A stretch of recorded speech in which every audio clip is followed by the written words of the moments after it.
Selamlar aleyküm gönül dostlarım. Bugün kalbinize şifa, ruhunuza huzur olacak çok özel bir hikaye ile beraberiz. Hazırsanız başlayalım. Bir yanda kendi canından, yavrusundan vazgeçip onu soğuk mermere bırakan çaresiz bir anne. Diğer yanda o masum bebeğe kanatlarını çatı yapan, onu tufandan koruyan iki beyaz güvercin. O gece kimsenin şahit olmadığı o kuytu köşede bir mucize yaşandı.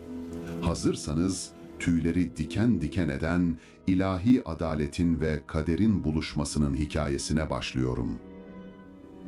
O gece şehir soğuk kış gecelerinden birini yaşıyordu. Gökyüzü sanki delinmişti. Bardaktan boşanırcasına yağan yağmur şehrin taş sokaklarını nehre çevirmişti. Rüzgar ahşap evlerin pervazlarını zorluyordu. Sokaklarda tek bir canlı yoktu. Ne bir bekçi düdüğü duyuluyordu ne de bir sokak köpeğinin havlaması. Herkes sıcak yatağına, yorganının altına sığınmıştı. Ama bir kişi hariç, şehrin dar ve çamurlu sokaklarında, kara çarşafına sarılmış, rüzgarda savrulan bir kadın yürüyordu. Adı Meryem'di.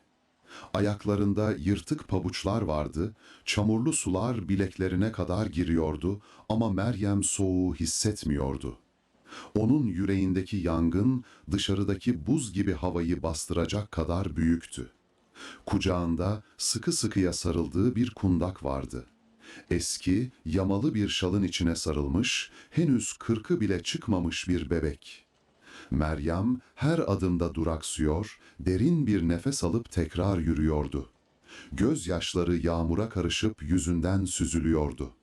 Kendi kendine konuşuyor, sanki görünmez bir mahkemede hesap veriyordu. Allah'ım diyordu titreyen sesiyle. Sen şahitsin, sen kalbimi biliyorsun Rabbim. Ben evladımı atmıyorum, ben onu yaşatmaya çalışıyorum. Sütüm kesildi, evim barkım yıkıldı. Bu soğukta, bu virane hanede sabaha çıkmaz bu sabi. Donarak ölmesin, açlıktan ölmesin diye yapıyorum. Affet beni Allah'ım affet. Meryem, kocasını geçen ayki o büyük salgında kaybetmişti. Ardından ev sahibi 3 kuruşluk kirayı veremedi diye sokağa atmıştı. Günlerdir komşuların verdiği bayat ekmekle, çeşme suyuyla ayakta durmaya çalışıyordu. Ama artık sütü gelmiyordu. Bebek açlıktan ağlamaya bile takati kalmamış bir halde kucağında kuş gibi hafiflemişti. Sonunda mahallenin o büyük, o ihtişamlı camisinin önüne geldi. Caminin minareleri karanlığın içinde göğe uzanan parmaklar gibi duruyordu. Avlu kapısı aralıktı. Meryem içeri süzüldü. Rüzgar burada daha az esiyordu ve yağmur dinmişti. Avludaki büyük çınar ağacının altına değil, şadırvanın yanındaki kuytu köşeye yöneldi. Orada, duvarın dibinde, yağmurun nispeten daha az değdiği bir yer buldu. Kucağındaki kundağı öptü, kokladı. Bebeğin o cennet kokusunu son bir kez içine çekti. O an Meryem'in canından can gitti sanki. Ahmet'im diye fısıldadı bebeğin kulağına. Bahtın benim gibi kara olmasın oğul. Adın Ahmet olsun, Peygamber Efendimizin ismiyle büyü. Ben sana analık edemedim, kaderin sana sahip çıksın. Bebeği yavaşça soğuk mermerin üzerine, duvar dibine bıraktı. Üzerindeki son hırkayı da çıkarıp kundağın üstüne örttü. Kendisi gömlekle kalmıştı ama umurunda değildi. Arkasını döndü. Eğer bir saniye daha bakarsa gidemeyeceğini biliyordu. Koşar adımlarla hıçkırıklarını içine gömerek cami avlusundan çıktı ve karanlık sokaklarda kayboldu. Saatler geçti. Yağmur tekrar başladı, rüzgar şiddetini artırdı. Sabah ezanının okunmasına az bir vakit kalmıştı. Caminin müdavimlerinden, mahallenin sevilen esnaflarından Hacı İbrahim, elinde feneriyle sokağa çıktı. İbrahim Efendi, kumaş ticaretiyle uğraşan, Hali vakti yerinde ama gönlü kırık bir adamdı. Yıllardır karısı Hatice Hanım ile bir evlat hasreti çekiyorlardı. Gitmedikleri hekim, okutmadıkları dua kalmamış ama Allah nasip etmemişti. Vardır bir hikmeti derdi hep İbrahim Efendi. Veren de o, alan da o. Vermiyorsa da imtihandır. O sabah içinde garip bir sıkıntı vardı. Abdestini evde almıştı ama camiye erken gitmek, seher vaktinin feyzinden nasiplenmek istemişti. Avlu kapısından içeri girdiğinde yağmur hala şakır şakır yağıyordu. Şemsiyesi bile fayda etmiyordu. Şadırvana doğru yürürken gözü bir an avlunun köşesine takıldı. Karanlıkta beyaz bir şeyler kımıldıyordu. Önce kedi sandı. Ama kediler yağmurda böyle açıkta durmazdı. Merakla o tarafa yöneldi. Fenerini kaldırdı. Gördüğü manzara karşısında olduğu yerde donup kaldı. Sübhanallah dedi fısıltıyla. Bu da nesi? Yerde, duvarın dibinde bir kundak duruyordu. Ama asıl mucize o kundağın üzerindeydi. 2 tane bembeyaz güvercin. Biri kundağın sağ omzuna, diğeri sol omzuna tünemişti. Sanki önceden anlaşmışlar gibi kanatlarını havaya kaldırmış ve uçuca birleştirmişlerdi. Tıpkı bir çadır gibi, tıpkı bir şemsiye gibi kanatlarını germişlerdi. Yağmur bardaktan boşanırcasına yağıyordu ama o 2 küçük bedenin, o 2 çift kanadın altındaki bölge kupkuruydu. Su damlaları güvercinlerin tüylerinden kayıp kenarlara akıyordu. Kuşlar, Hacı İbrahim'in yaklaştığını görmelerine rağmen kaçmadılar. Gözlerini bile kırpmadan vazifeli birer nöbetçi gibi bekliyorlardı. İbrahim Efendi titreyen elleriyle feneri yere bıraktı. Dizlerinin üzerine çöktü. Gözlerinden yaşlar boşalmaya başladı. "Ey güzel Allah'ım," dedi. "Senin hikmetinden sual olunmaz. Sen taşı bile yosunla sarıp ısıtırsın da bu sabiyi mi korumazsın?" Elini yavaşça uzattı. O an güvercinler görevlerini tamamlamış askerler gibi usulca kanatlarını indirdiler, pır diye havalandılar ve caminin saçaklarına kondular. İbrahim Efendi kundağı kucağına aldı. Bebek uyanıktı. O fırtınada, o soğukta ağlamamış, sadece kendisini koruyan kuşları izlemişti. Masmavi gözlerini İbrahim Efendi'ye dikti. Yüzünde ne bir korku ne de bir üşüme emaresi vardı. Sıcacıktı. İbrahim Efendi bebeği bağrına bastı. Cübbesinin içine soktu. O an kalbinde yıllardır sönük duran o baba olma ateşi harlandı, bütün vücudunu ısıttı. Sağa sola bakındı, kimse yoktu. Belli ki bu bir emanetti. Göklerden gelen, kanatlı kullarla korunan bir emanet. Camiye girmekten vazgeçti. Bu emaneti bekletmeye gelmezdi. Hızlı adımlarla evinin yolunu tuttu. Kapıyı çaldığında karısı Hatice Hanım teheccüd namazındaydı. Kapıyı açıp da kocasını kucağında bir bebekle sırılsıklam ama yüzü güneş gibi parlar halde görünce şaşırdı. "İbrahim," dedi kadıncağız. "Bey, bu ne hal, o kucağındaki nedir?" İbrahim Efendi içeri girip kapıyı kapattı. Kundağı karısının kucağına bıraktı. "Hatice'm," dedi nefes nefese, "müjde ver, yıllardır istediğimiz gonca gül geldi. Allah bize öyle bir misafir gönderdi ki, onu melekler kanatlarında taşıdı da getirdi kapımıza." Bebek o sıcak yuvaya girince ilk defa ağlamaya başladı. Bu ağlayış acıdan değil, yaşama tutunmanın verdiği o güçlü nefesti. Hatice Hanım bebeği kucağına alınca kokladı. Sütü olmayan göğsü sızladı. O gece Üsküdar'da bir evde bayram, sokakta ise bir annenin sessiz matemi vardı. Kader ağlarını örmeye başlamıştı. Ahmet bebek güvercinlerin kanadından İbrahim'in merhametli ocağına düşmüştü.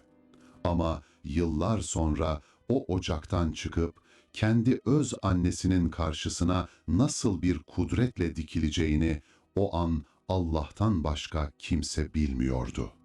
Hatice Hanım o gece kucağına bırakılan o emaneti bağrına basarken yıllardır kuruyan yüreğinin yeniden yeşerdiğini hissetti. Evlat hasretiyle kavrulan bir kadının duası o yağmurlu gecede kabul olmuştu. Bebeği sobanın yanına yatırdı, titreyen elleriyle üstünü örttü. İbrahim Efendi'ye döndü, gözleri yaşlı ama yüzü aydınlıktı. "Bey," dedi, "bu çocuk bize Allah'ın bir lütfu. Adı ne olsun?" İbrahim Efendi, bebeğin o nur yüzüne, sanki doğuştan sürmeli gibi duran o kara gözlerine baktı. İçinden bir ses yükseldi. "Ahmet olsun Hatice'm," dedi. Ahmet, yani övülmüş olan. Belli ki bu çocuğu göktekiler övmüş de yeryüzüne indirmiş. Bahtı da ismi gibi güzel olsun. Böylece cami avlusunda güvercinlerin kanadı altında bulunan o kimsesiz bebek, İbrahim Efendi'nin ocağında Ahmet oldu. O günden sonra İbrahim Efendi'nin evi sanki bereketlendi.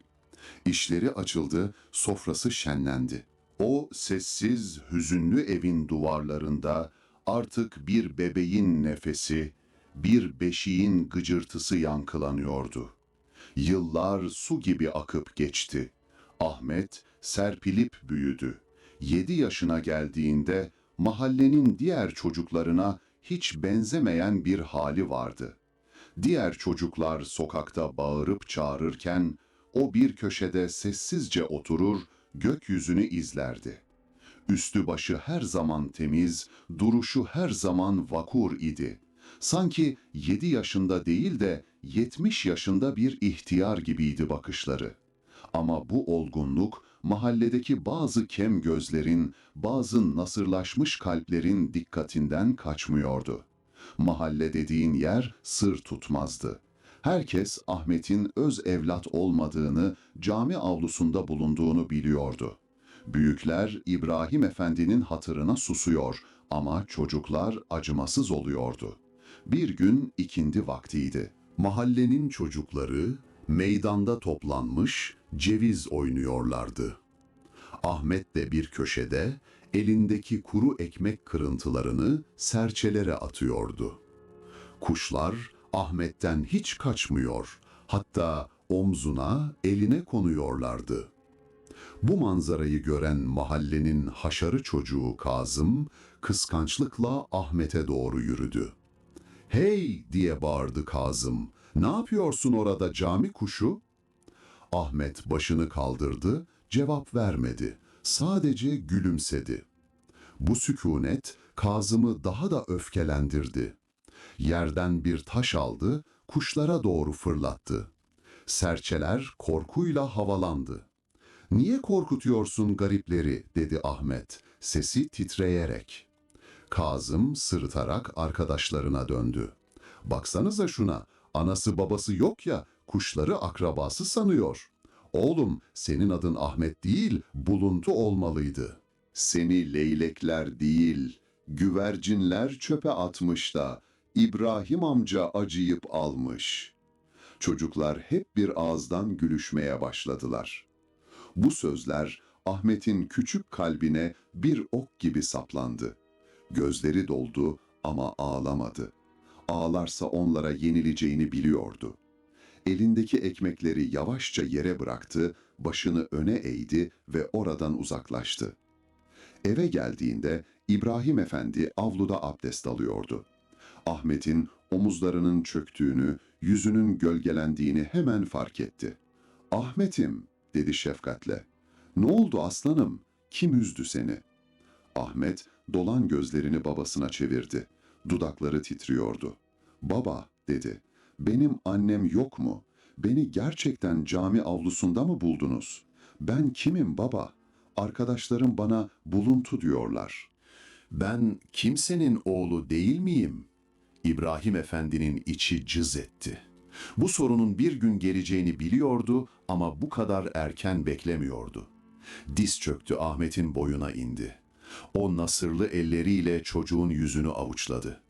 "Bak bana Ahmet," dedi. Sesi titrek ama kararlıydı. "İyi dinle beni. İnsan ana karnından doğar, bu haktır. Ama asıl doğuş gönülden doğmaktır. Sen bizim gönlümüzden doğdun evlat. Seni bize getiren leylekler değil, Allah'ın melekleridir. O kuşlar seni koruduysa sen sahipsiz değilsin. Senin sahibin Allah'tır." Sonra Ahmet'i kucağına aldı, sıkıca sarıldı. "Kan bağı dediğin nedir ki? Bir damla su, ama can bağı başkadır. Ben senin babanım, Hatice de anandır. Bize buluntu diyenlere aldırma. Sen bulunmuş değil, seçilmişsin. Allah seni seçti, bize hediye etti. Unutma, Peygamberimiz de yetimdi. Yetimlik utanılacak bir şey değil, peygamber mirasıdır." Ahmet, babasının göğsündeki sıcaklığı hissedince rahatladı. O gün anlamıştı ki, babalık sadece kanla değil, şefkatle oluyordu. Ertesi gün İbrahim Efendi, Ahmet'in elinden tuttuğu gibi mahalle mektebine götürdü. Hoca efendi, beyaz sakallı, nur yüzlü bir zattı. Ahmet'i rahlenin başına oturttu. "Oku evladım," dedi. "Besmele çek ve başla." Ahmet daha önce hiç ders almamıştı. Ama İbrahim Efendi'nin evinde dinlediği Kur'an sesleri kulağında yer etmişti. Besmele'yi öyle bir çekti, elif cüzünü öyle bir açtı ki Hoca Efendi'nin gözleri parladı. Ahmet'in zihni zehir gibiydi. Bir kere duyduğunu unutmuyor, harfleri sanki tanıyormuş gibi birleştiriyordu. Hoca Efendi ders çıkışında İbrahim Efendi'yi kenara çekti. "İbrahim Efendi," dedi. "Bu çocukta başka bir hal var. Zekası keskin, ahlakı kavi. Bu çocuğu ziyan etme. Sadece mahalle mektebiyle kalmasın. İleride büyük medreselere gönder. Bu çocuktan büyük adam olur. Devlete, millete hayrı dokunur. Alnındaki nur, istikbalinin parlak olduğunu gösteriyor." İbrahim Efendi gururla oğluna baktı. Ahmet, avludaki çeşmeden su içiyor, yine yanına konan bir kumruyla konuşuyordu. Yıllar Ahmet'i sadece boyca büyütmedi, ilimce, irfanca da büyüttü. O artık mahallenin itilip kakılan cami çocuğu değil, parmakla gösterilen, edebiyle hayran bırakan Molla Ahmet'i olmuştu. Ama kaderin çarkı dönmeye devam ediyordu.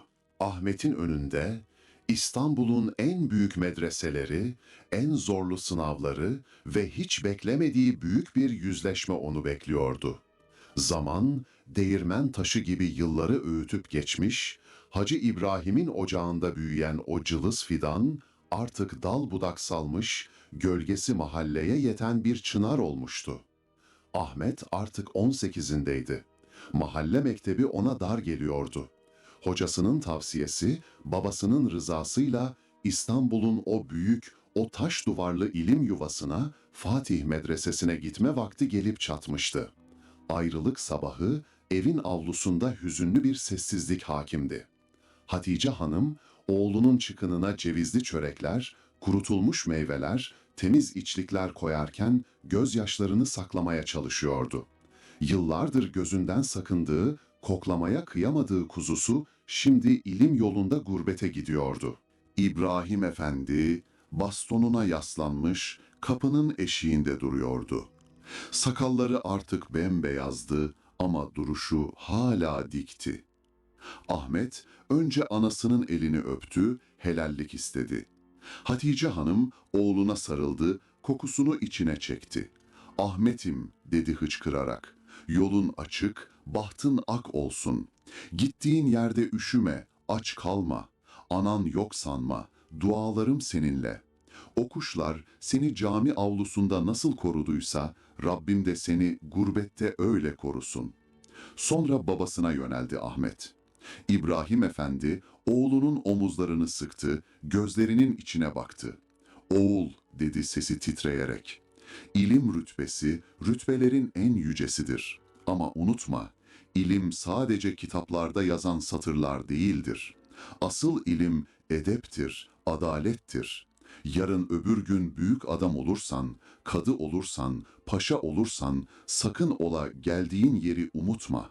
Biz seni cami avlusunda bulduk ama sen Allah'ın kulusun. Kimsesizlerin kimsesi ol. Mazlumun ahını alma, yetimin hakkını yeme." Ahmet babasının elini öpüp alnına koydu. "Söz baba," dedi. "Sözüm söz olsun, sizi utandırmayacağım." Ahmet arkasına bakmadan yürüdü. Yüreğinde ana baba hasreti, sırtında ilim yüküyle İstanbul'un o kalabalık, o gürültülü sokaklarına karıştı. Fatih Medresesi'nin o devasa taş kapısından içeri girdiğinde bambaşka bir dünyaya adım atmıştı.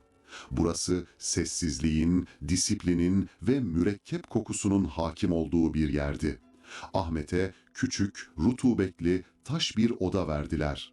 Yerde hasır bir kilim, köşede gaz lambası, bir de kitaplarını koyacağı rahle vardı. İlk günler zor geçti. Medresede zengin paşaların, beyefendilerin çocukları da vardı.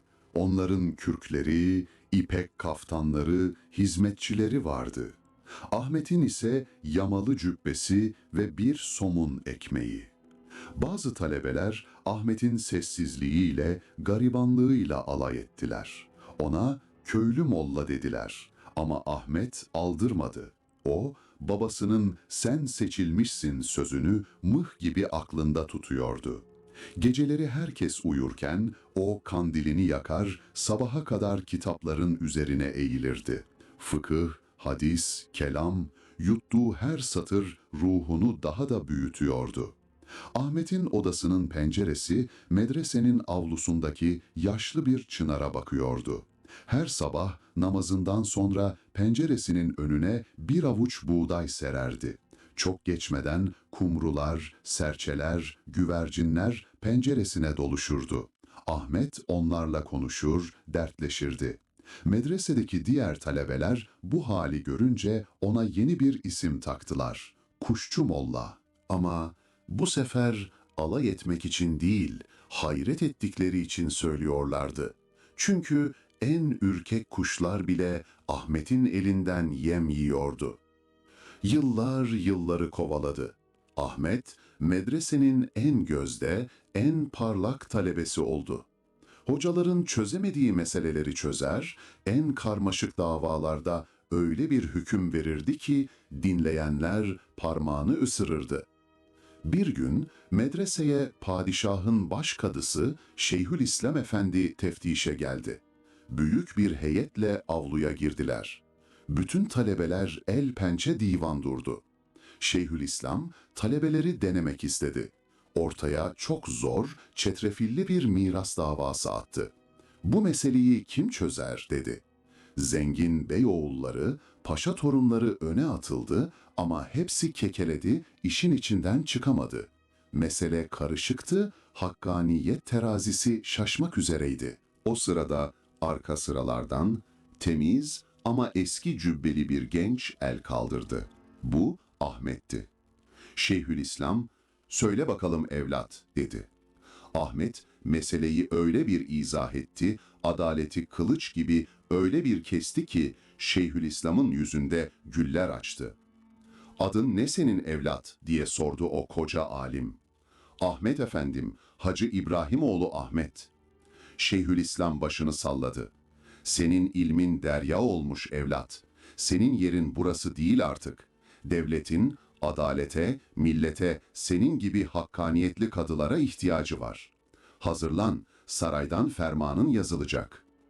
Ahmet'in mezuniyet günü geldiğinde avluda ne anası vardı ne babası.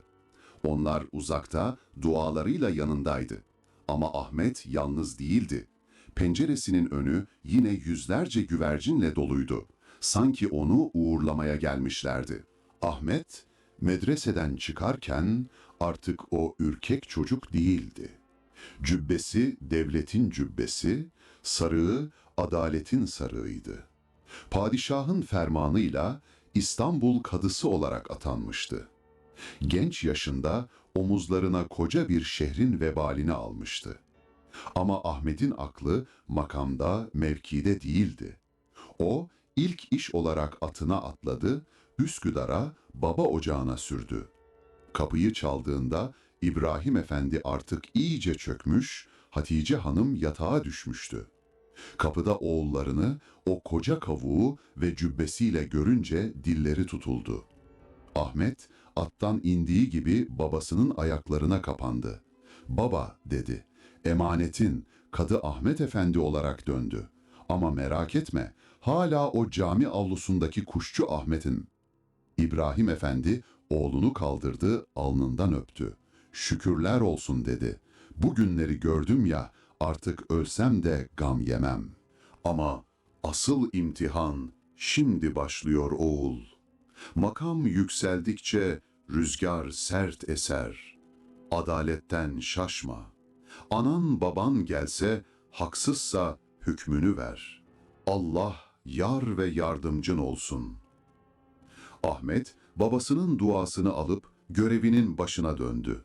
Artık İstanbul'da ondan habersiz kuş uçmaz, onun hükmü olmadan bir taş yerinden oynamazdı. Halk arasında kuşçu kadı diye nam saldı. Garibin dostu, zalimin korkulu rüyası oldu. Ancak kader büyük finali hazırlıyordu. Ahmet'in adalet terazisi yakında kendi kanından, kendi canından bir parçayı tartacaktı. Ve o terazi yıllar önce yağmurlu bir gecede yarım kalan bir hesabı kapatacaktı.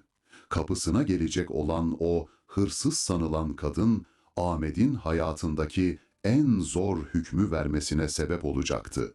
İstanbul'da Kadı Ahmet Efendi'nin namı kısa sürede 7 tepeyi aşmış, sarayın duvarlarını bile zorlar olmuştu.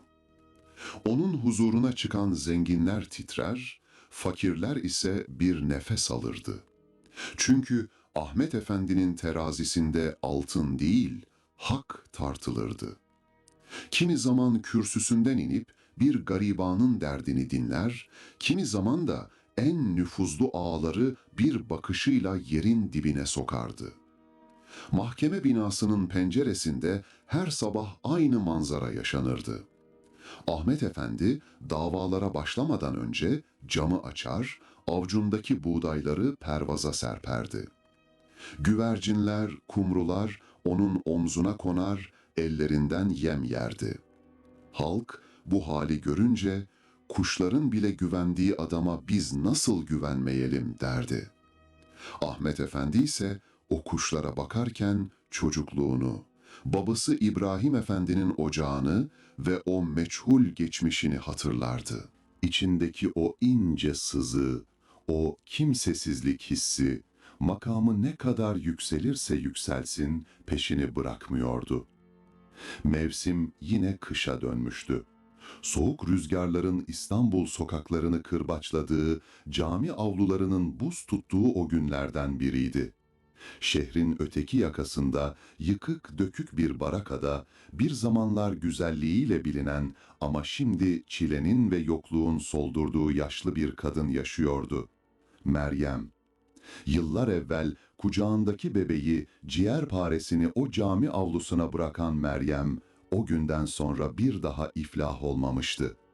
Vicdan azabı onu için için yiyip bitiren bir kurt gibi kemirmişti. Ne evlenebilmiş, ne bir daha ana olabilmişti. Hayatı sokaklarda dilenerek, çöplerden ekmek toplayarak geçmişti. O gün Meryem, 2 gündür kursağına tek lokma girmemiş bir halde Eminönü çarşısında titreyerek yürüyordu. Karnı gurulduyor, başı dönüyordu. Gözleri kararıyor, adımlarını zor atıyordu. Burnuna mis gibi taze ekmek kokusu geldi. Kokuyu takip etti. Köşedeki büyük fırının tezgahında dumanı üstünde somunlar duruyordu. Meryem fırının önünde durdu. Fırıncı iri yarı, asık suratlı bir adamdı. Meryem titreyen elini uzattı. "Oğlum," dedi cılız bir sesle, "Allah rızası için 2 gündür açım, bayat da olsa bir parça ekmek ver. Fırıncı elindeki küreği sertçe yere vurdu. Yine mi siz diye bağırdı. Her gün biriniz geliyor. Burası aşevi mi hatun? Git işine, müşteriyi kaçırma. Meryem'in gözleri doldu. Gururu incinmişti ama açlık gurur dinlemiyordu. Tam arkasını dönüp gidecekti ki tezgahın kenarındaki bir ekmek somunu yere, çamurun içine düştü. Fırıncı görmemişti. Meryem bir anlık gafletle, sanki can havliyle yere eğildi. Çamurlu ekmeği kaptığı gibi koynuna soktu. Ama fırıncının çırağı görmüştü. "Usta!" diye bağırdı çırak. "Kadın ekmeği çaldı, yakalayın hırsızı." Meryem neye uğradığını şaşırdı. Kaçmaya çalıştı ama dizleri tutmadı. Fırıncı tezgahın arkasından fırlayıp kadının koluna yapıştı. "Haramzade!" diye kükredi adam.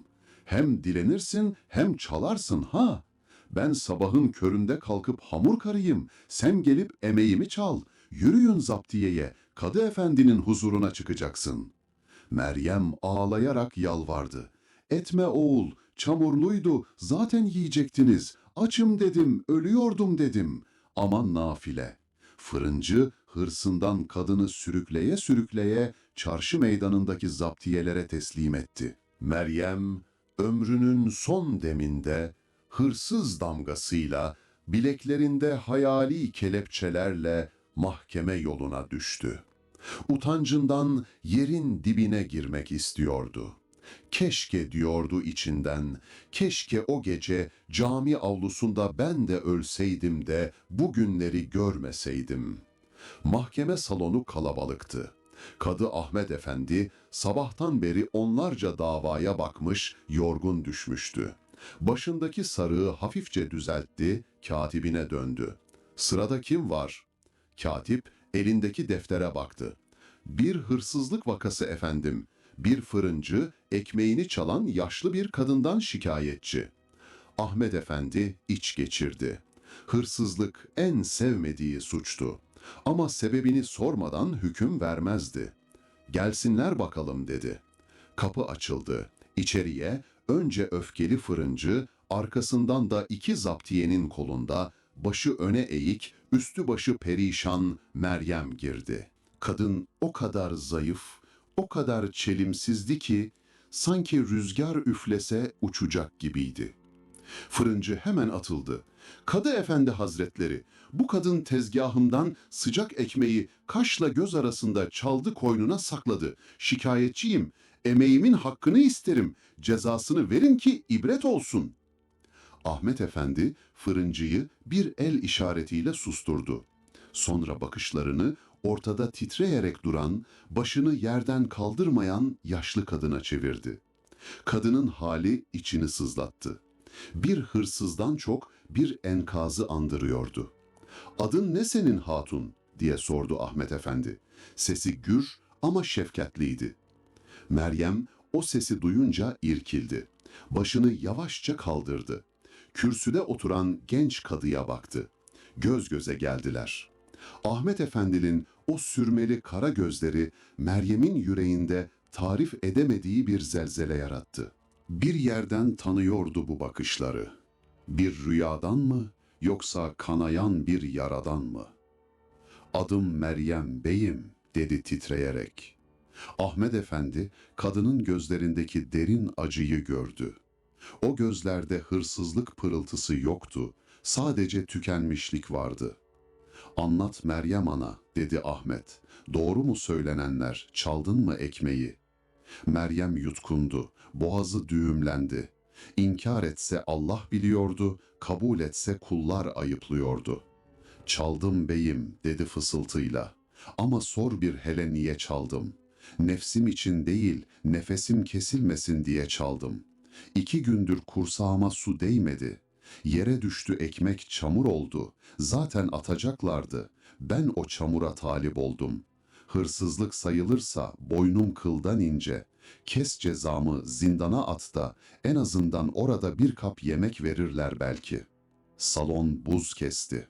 Fırıncı bile bu sözler karşısında bir an duraksadı. Ahmet Efendi kürsüsündeki divite uzandı, eline kalemini aldı ama yazmadı. Gözlerini Meryem'den alamıyordu. İçindeki o kuşlar kanat çırpmaya başlamıştı. Bu kadının sesi, bu kadının çaresizliği ona kendi geçmişini, o soğuk cami avlusunu hatırlatmıştı nedense. Ahmet Efendi ayağa kalktı. Kürsüden inmedi ama sesi bütün salonu doldurdu.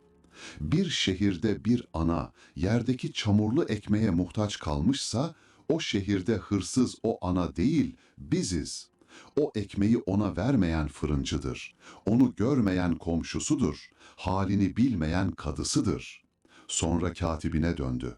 Herkes ceza beklerken Ahmet Efendi öyle bir soru sordu ki kaderin kilidi o an açılmaya başladı. Sen nerelisin Meryem ana? Kimin kimsen yok mu? Evladın, kocan, sahibin yok mu senin? Meryem bu soruyla yıkıldı. Dizlerinin bağı çözüldü, olduğu yere çöktü. Gözyaşları o kurumuş yanaklarından sel olup aktı. Evladım diye inledi.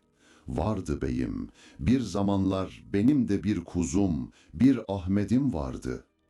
Ahmet Efendi kendi ismini duyunca olduğu yerde sendeledi. Kalbi göğüs kafesini kıracak gibi atmaya başladı. Ahmet mi? Dedi. Ne oldu Ahmet'e? Öldü mü? Meryem başını iki yana salladı, hıçkırıklara boğuldu. Bilmem, ölümden beter ettim ben onu. Kendi ellerimle. Bir kış gecesi cami avlusuna. Cümlesini tamamlayamadı. Ama o yarım cümle Ahmet Efendi için yetti.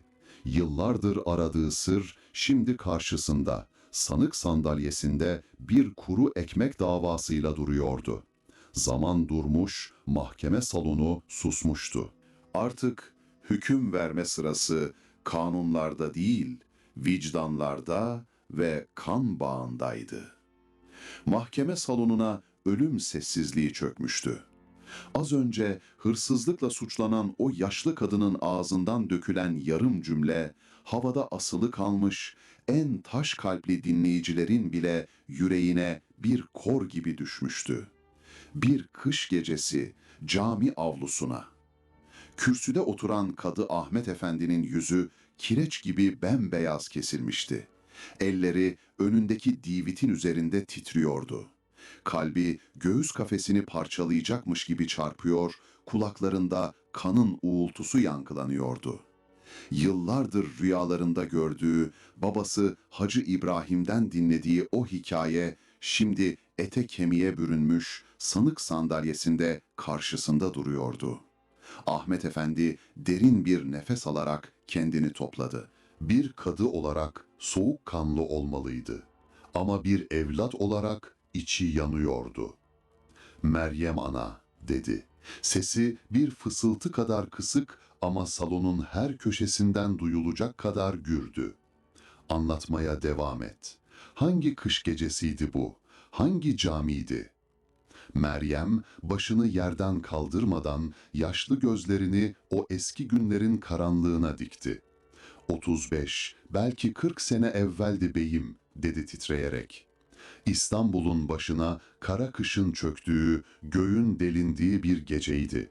Kocamı salgında kaybetmiştim, evsiz kalmıştım, sütüm kesilmişti. Kucağımdaki Sabi açlıktan inliyordu. Ben ölsem gam yemezdim ama o ölecekti. Dayanmadım beyim, onu yaşatmak için onu Allah'ın evine emanet ettim. Ahmet Efendi oturduğu yerde sarsıldı. "Nereye bıraktın?" diye sordu. Sesi artık titriyordu. "Üsküdar'da," dedi Meryem. "Sahildeki o büyük caminin avlusuna, şadırvanın yanındaki kuytuya bıraktım.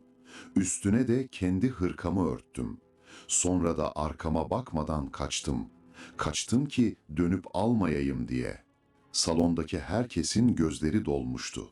Fırıncı bile başını öne eğmiş, utancından yere bakıyordu. Ahmet Efendi ise artık emindi. Tarih, yer, şadırvan, her şey babasının anlattığı gibiydi. Ama son bir teyit, son bir kilit lazımdı.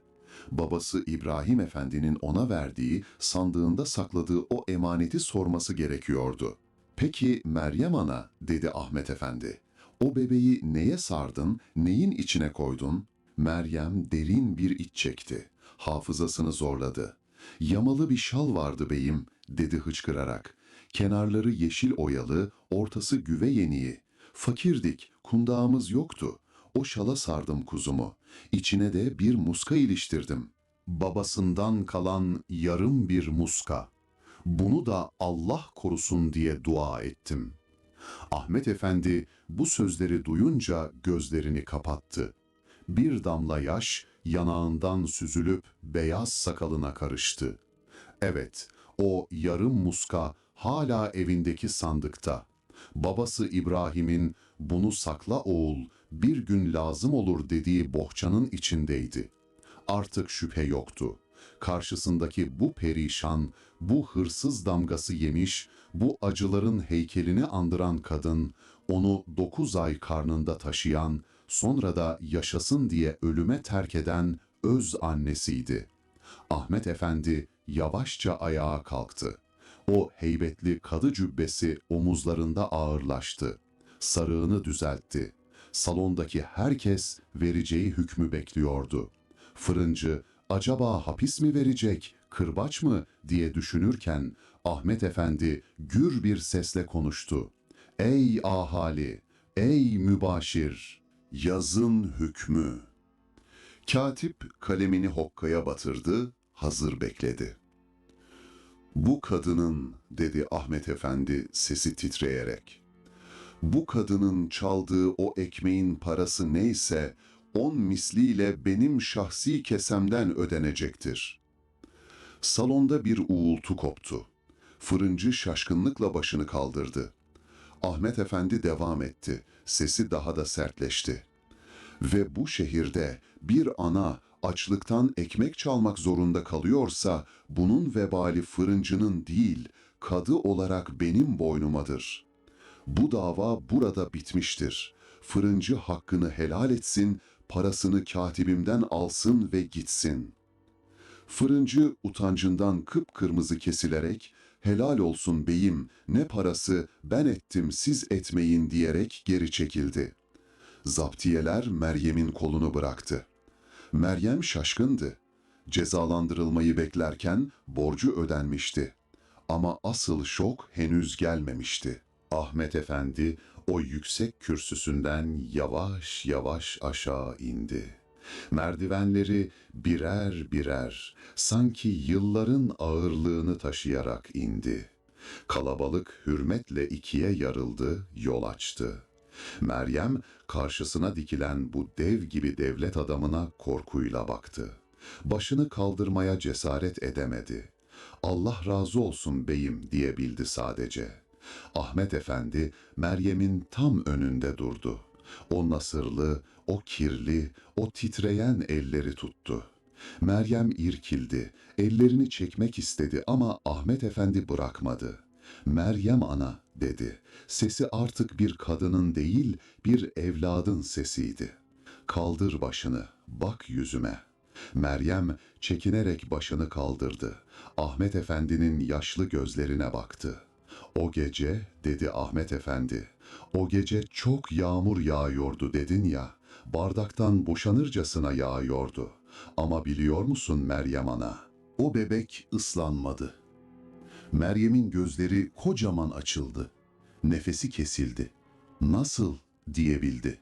"Nasıl ıslanmaz beyim, o yağmurda taş olsa eridi." Ahmet Efendi gülümsedi. Gözyaşları artık sel olmuştu. "Islanmadı ana.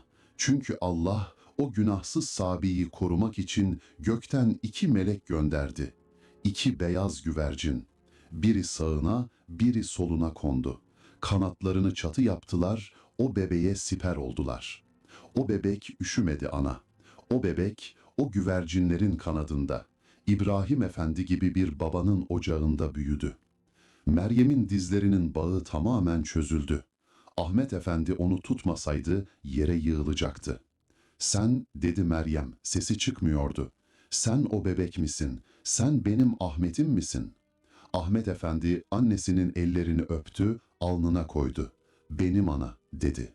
"Ben o cami avlusunda bıraktığın, güvercinlerin büyüttüğü, Allah'ın zayi etmediği oğlun Ahmet'im. Senin cezan bitti, çilen bitti ana. Bugün hüküm günü değil, kavuşma günüdür." Meryem bir çığlık attı. Ama bu acı değil, yılların birikmiş hasretinin çığlığıydı. Oğlu olduğunu öğrendiği o koca devlet adamının göğsüne yığıldı kaldı. Ahmet Efendi saraylara layık cübbesiyle üstü başı çamur içindeki annesine öyle bir sarıldı ki mahkeme salonundaki taş duvarlar bile ağladı. Zaptiyeler, katip, fırıncı, izleyiciler, herkes gözyaşları içinde bu mucizeye tanıklık ediyordu. İlahi adalet tecelli etmiş, kaybedilen evlat anasını ipten değilse bile açlıktan, sefaletten ve utançtan kurtarmıştı. Ama hikaye burada bitmeyecekti. Şimdi Ahmet Paşa'nın yapması gereken son bir vazife vardı. Anasını o sefaletten alıp ona layık olduğu hürmeti göstermek. Mahkeme salonundaki o derin sessizlik yerini hıçkırıklara ve hayret nidalarına bırakmıştı. Yıllardır adalet dağıtan o haybetli kadı Ahmet Efendi, şimdi kürsüsünün önünde dizlerinin üzerine çökmüş bir dilencinin ayaklarına kapanmıştı. Bu manzara taş kalpleri bile eritecek cinstendi. Ahmet Efendi annesini kollarından tutup yavaşça kaldırdı. Meryem'in dizleri titriyor, hala rüyada olup olmadığını anlamaya çalışıyordu. Yıllardır omuzlarında taşıdığı o ağır yük, o vicdan azabı oğlunun bir bakışıyla kuş olup uçmuştu. "Kalk ana," dedi Ahmet Efendi. Sesi gür ve kararlıydı. "Kalk, bu taşlar sana yatak, bu soğuk duvarlar sana sırdaş olamaz artık. Senin yerin burası değil." Sonra mübaşire döndü. Gözlerindeki yaşları silmeden, emir verir gibi değil, rica eder gibi konuştu. "Mübaşir efendi, arabamı hazırlayın. Bugün dava bitmiştir. Bugün hüküm değil, vuslat günüdür." Ahmet Efendi kendi omzundaki o sırmalı, ağır kaftanı çıkardı. Herkes şaşkınlıkla izlerken o paha biçilmez kaftanı annesinin o kirli, yırtık hırkasının üzerine örttü. Meryem utandı, büzüldü. "Oğul," dedi fısıltıyla, "yapma, kirletirim kaftanını, ben pisim, ben kokarım." Ahmet Efendi annesinin nasırlı ellerini avuçlarının içine aldı, öptü. "Sen mis gibi anne kokuyorsun ana. Dünyanın en güzel kokusu budur. Bu kaftan senin ayağının tozu bile etmez." Mahkeme salonundan çıkarken kalabalık ikiye yarıldı. Az önce kadına hırsız diye bağıran fırıncı şimdi başını öne eğmiş, utancından yerin dibine girmişti. Ahmet Efendi ve annesi tam kapıdan çıkarken fırıncı koşarak geldi, Meryem'in önünde diz çöktü. "Affet ana," dedi adam ağlayarak. "Hakkını helal et. Ben şeytana uydum, senin kim olduğunu bilemedim. Elin kırılsaydı da seni sürüklemeseydim." Meryem o müşfik yüreğiyle adamın başına dokundu. "Helal olsun oğul," dedi. "Sen vesile oldun. O ekmek yere düşmeseydi ben oğlunu bulamazdım. Allah senden razı olsun." Dışarıda süslü, atları bakımlı bir fayton bekliyordu. Ahmet Efendi annesinin koluna girip binmesine yardım etti. Meryem hayatında ilk defa böyle yumuşak bir mindere oturuyordu. Araba hareket ettiğinde arkalarında şaşkın bir kalabalık ve dilden dile dolaşacak bir efsane bırakmışlardı. Yol boyunca Ahmet Efendi annesinin elini hiç bırakmadı. Meryem, camdan akıp giden İstanbul sokaklarına bakarken, yıllar önce bu sokaklarda aç ve sefil dolaştığı günleri düşündü. Şimdi ise oğlu bir paşa olarak yanındaydı. Nihayet boğazın kenarındaki o büyük ahşap konağın önüne geldiler. Kapıdaki nöbetçiler selam durdu. Hizmetkarlar koşuşturdu. Ahmet Efendi annesini arabadan indirdi. Kapıda onları yaşlı hizmetkar Fatma Hatun karşıladı. Ahmet Efendi'nin yanındaki bu perişan kadını görünce şaşırdı. Ama efendisinin yüzündeki o huzuru görünce hemen anladı. Fatma Hatun dedi Ahmet Efendi. Misafirimiz var ama sıradan bir misafir değil. Bu kadın benim anamdır, evin baş tacıdır. Hemen en güzel odayı hazırlayın, hamamı yakın, sandıktaki en temiz, en yumuşak kıyafetleri çıkarın. Anamı güllerle yıkayın, ipeklerle sarın. O gece konakta bir bayram havası esti. Meryem sıcak suyla yıkandı, paklandı. Üzerindeki o yılların kiri, pası, yorgunluğu akıp gitti. Bembeyaz, tertemiz entariler giydirildi. Saçları tarandı, miskler sürüldü. Ahmet Efendi annesinin odasına girdiğinde Meryem pencerenin önündeki sedirde oturmuş dışarıyı izliyordu. Yüzüne renk gelmiş, o çökmüş avurtları biraz olsun düzelmişti. Ama gözleri hala nemliydi. Ahmet Efendi elinde bir tepsiyle içeri girdi. Tepside sıcak bir çorba ve taze, dumanı üstünde bir ekmek vardı. Tepsiyi sehpanın üzerine bıraktı. Annesinin yanına oturdu, kaşığı aldı, çorbaya daldırdı ve annesine uzattı. "Hadi ana," dedi. "Açlığını unut, yorgunluğunu unut. Artık ben varım." Meryem, oğlunun elinden o ilk lokmayı yediğinde boğazı düğümlendi. Yıllardır çöpten topladığı ekmeklerin acısı bu çorbanın sıcaklığıyla silindi gitti. Yemeğini yedirdikten sonra Ahmet Efendi annesini kuş tüyü yastıklara yasladı. Üzerine yorganı örttü. Meryem oğlunun elini tuttu, bırakmak istemedi. "Oğul," dedi, "ben bu rahatlığa alışkın değilim, rüya bitecek diye korkuyorum." Ahmet Efendi gülümsedi. "Bitmeyecek ana, bu rüya değil, bu senin sabrının mükafatı. Uyu şimdi, ben buradayım, gitmeyeceğim." Meryem huzur içinde gözlerini kapattı. Çok geçmeden yılların yorgunluğuyla derin bir uykuya daldı. Yüzünde bebeklerinki gibi masum bir tebessüm vardı. Ahmet Efendi annesinin başucunda bir müddet bekledi. Sonra yavaşça kalkıp pencereye yöneldi. Perdeyi araladı. Dışarıda kar atıştırmaya başlamıştı. Tam o sırada pencerenin pervazına iki beyaz güvercin kondu. Ahmet Efendi onları hemen tanıdı. Sanki yıllar önce o cami avlusunda kanat geren güvercinlerdi bunlar. Veya onların torunları. Güvercinler camın arkasından Ahmet Efendi'ye baktılar, sonra birbirlerine sokulup uykuya daldılar. Ahmet Efendi buğulanan cama elini koydu. İçinden kendisini büyüten İbrahim babasına ve Hatice anasına bir Fatiha okudu. Sonra arkasını döndü, mışıl mışıl uyuyan öz annesine baktı. "Şükürler olsun," diye fısıldadı. Emanet sahibine, kuşlar yuvasına döndü. O gece İstanbul'un o büyük konağında ışıklar hiç sönmedi. Ama bu sefer korkudan değil, huzurdan. Bir zamanlar bir somun ekmeğe muhtaç olan ana, şimdi paşa oğlunun dizinin dibinde dünyanın en zengin uykusunu uyuyordu. Ne güzel söylenmiş. Sahibim yok deme, sahibim Allah de. Çünkü o bir kapıyı kapatırsa bin hayır kapısını açandır. Kader gayrete, vuslat ise sabra aşıktır. Rabbim bu hikayedeki güzellikleri hayatımıza nasip etsin. Videoyu beğenmeyi ve yorumlara bir amin bırakmayı unutmayalım. Allah'a emanet olunuz.